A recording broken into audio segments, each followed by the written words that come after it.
Okay, Rick, James Parker, how's it going, mate? Thanks for sending me your swing in. Just pulled your questionnaire up.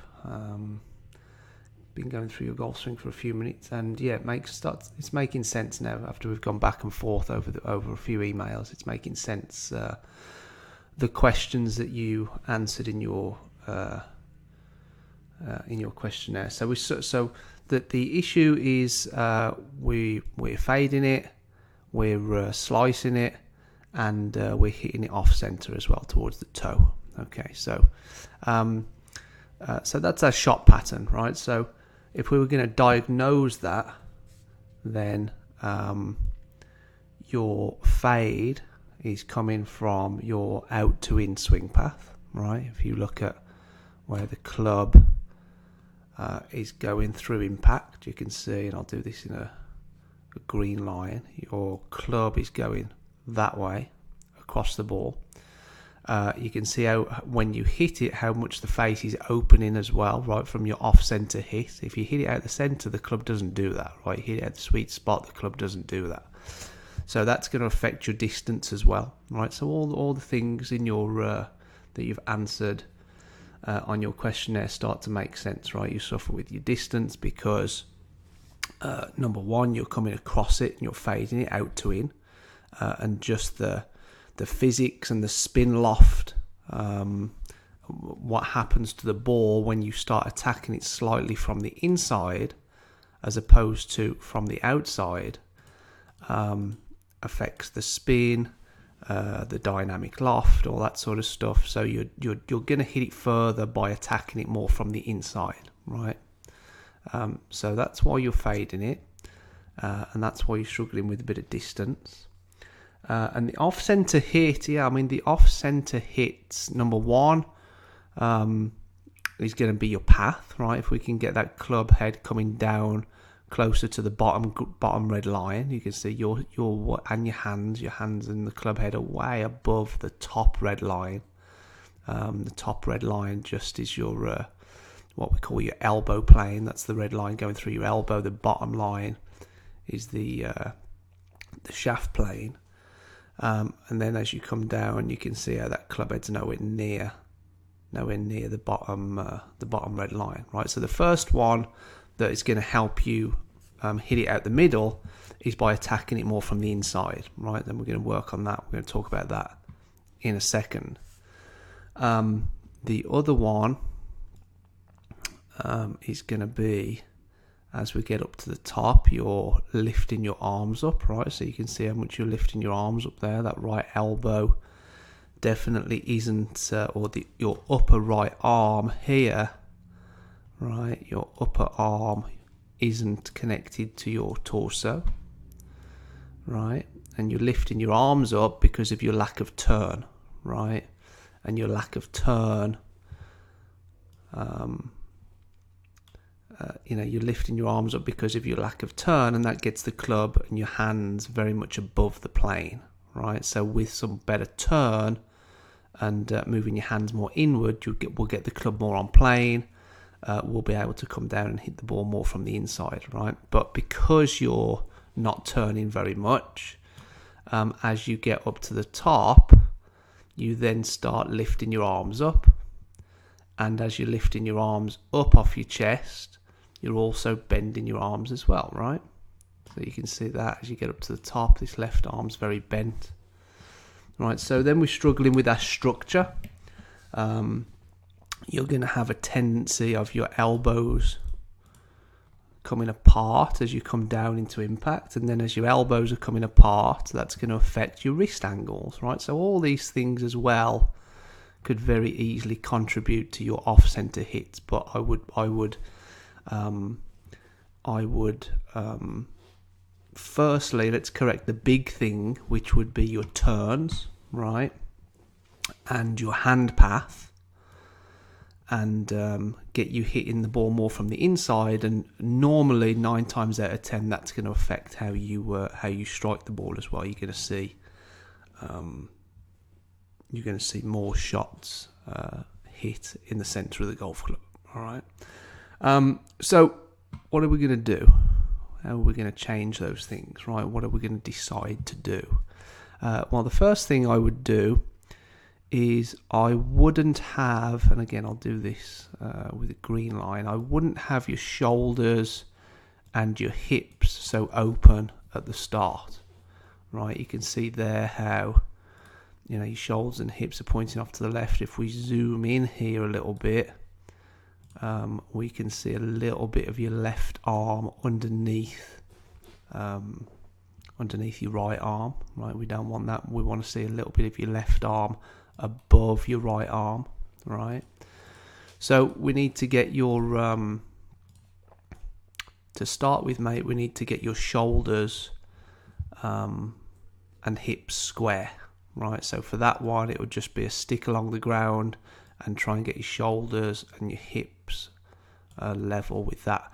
It's going to feel, because you're so open, it's going to feel like you're pointing your shoulders over there and you're pointing your hips over there, right? And that's just what you've got to feel just to make any kind of change, right?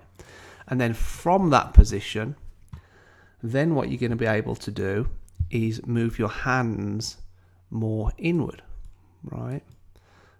So what we want to try and do when we're swinging is we want to try and move our hands more inward this way, right? So at the moment, you can see how your hands kind of go out away from your body, right? And in doing that, we're just not turning, right? We're just not turning at all. So you can see, you can see there. That's kind of a good representation of how much you've turned your shoulders. Just to give you an example, that the pros by that point have turned their shoulders at least 50 degrees, right? At least 50 degrees. So they're more sort of round here at that point, right? So that's what we're going to be looking for in your takeaway. Now, you're going to be able to do that if your left arm is more inward this way and your hands are going to dissect your belt buckle, right? That's the feeling we want in your takeaway. And then by moving your hands inward more, moving your left arm inward more, that will drastically increase your turn, right? So that at the top, we're going to have turned your shoulders more, right? That will also obviously increase turn your hips more as well, right? So we definitely want to increase your turns.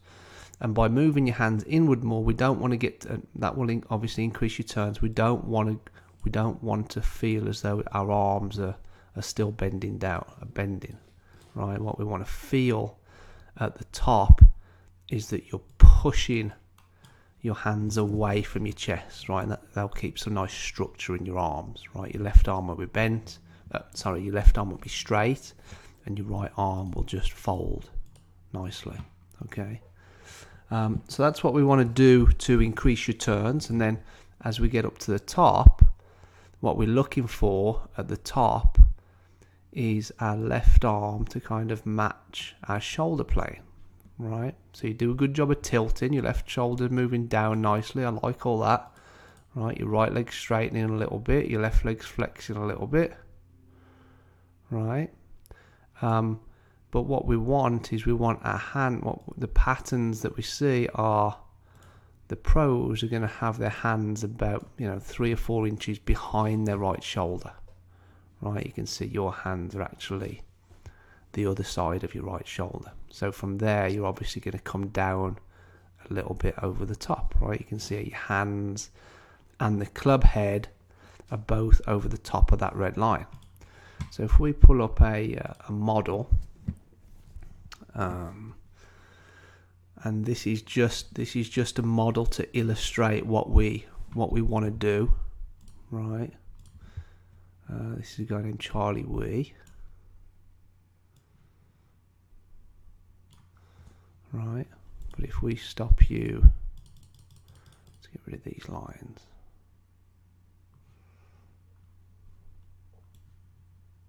One through the club, one through the elbow. And if we stop you at P2, well, first of all, look at the turns, right?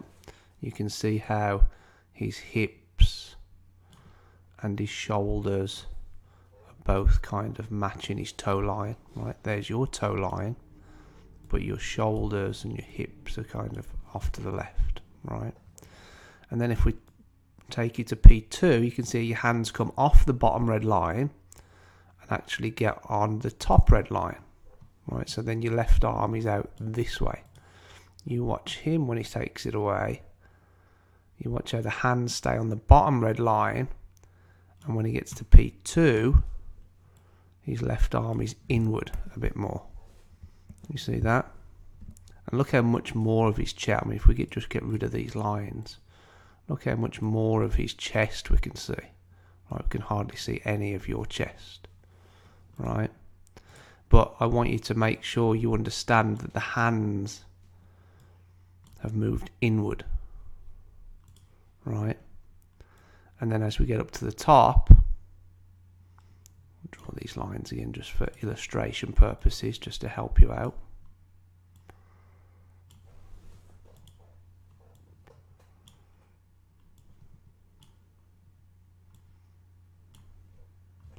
So his hands move inward, yours move out a little bit, and then as we're halfway back, you can see how your hands are kind of dissecting your neck, right? So his hands move inward. That's the most important thing to remember. And then they carry on moving inward. You can see how his hands now are dissecting hands and club are dissecting the base of his right bicep, if you like, there. Right, whereas yours are dissecting your neck. So this is what I mean by the hand path. The hands need to be inward a lot more. Right, look at his left arm. Look at your left arm. So then from there, your hands get very high. Right, lack of turn, and by moving your hands inward more, that's going to pull your body round. So you're going to increase your turns. Right, you look at where your hands are relative to your right shoulder. So there's his right shoulder, and you look at where his hands get, right? So his hands are behind his right shoulder, right? And then from that position, we're going to be able to come down. You know, the shaft kind of comes down between the two red lines, right? The club head stays between the two red lines, and you can see how the club head now is attacking the ball from the inside, right? Boom.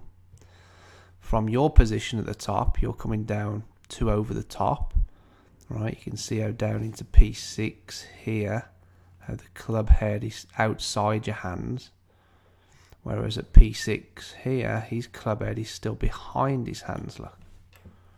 Right, so yours comes down, comes across it, he comes down, attacks it from the inside, okay? So we've got to increase our turns. The way that we're going to do that is just by making sure that our shoulders and our hips are more square at setup, more over our toe line instead of open. And then as we take it away, we've got to start moving our hands more inward this way, right? So a good drill for you would be, you know, if we get some lines on the ground with Charlie Wee, instead of having a line across your toes like that, right, get a club and just get it at like 20 or 30 degrees inward, right? So for you, you're going to get a stick just outside your right foot and you're going to put it down there on the ground like that. Now, if as you're looking down, you've got that as your visual then, right? All you've got to do is try and make sure your hands move back over that line on the takeaway, right? So you can see as you take it away, your hands are moving out this way. We want them to move inward over this line on the ground. Okay, so that's your little drill. That will increase your turns and get you turning better and get your hands in a better position at the top, right? The second thing I'd like you to do, let me pull your swings up again. The second thing I'd like you to do, right, you see how we mentioned how your arms come up off your chest, right? Well, your arms come up off your chest to get the club up to the top because you're not turning, right? You're only really turning about that much. You don't turn much more than that. It's more just an arm lift, look. You see your shoulders stay in that position from there. It's just an arm lift, right? So we need something to make sure your arms stay on your chest, right? So a good little drill for you is to get a T-peg. Get 2 T-pegs, 2 T's, put one under your right armpit, one under your left armpit, right? And what I want you to do is I want you to hit some shots, make some practice swings first, but hit some shots, keeping the T-pegs under your arms, right? So he would have a little T-peg under there, he'd have a T-peg under his right armpit, and you can see as he swings back, there's absolutely no chance of that T-peg ever coming out of his armpit, right? He's still got some connection there under his right arm.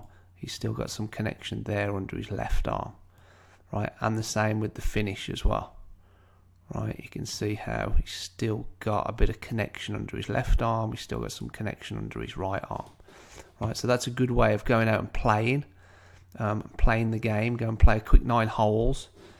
Get some T-pegs under your armpits. See how many times you drop the T-pegs, right? If you drop the T-pegs 10 times, the next time you go out, you want to bring that down to 8. Right, the next time you go and play, you want to bring that down to 5 or 6, right? Until you're going round playing 9 holes without the T-pegs dropping out, right? So that's your added little thing there to work on. After you've worked on, you take your setup, making sure your shoulders and hips are square, and moving your hands inward. Okay, Rick. And then after that, you go away, you practice that. And then we'll see where you are in a week or two after a bit of practice. But if you have any questions, by all means, just shoot me an email or send me a text or give me a call. Okay, thanks, Rick.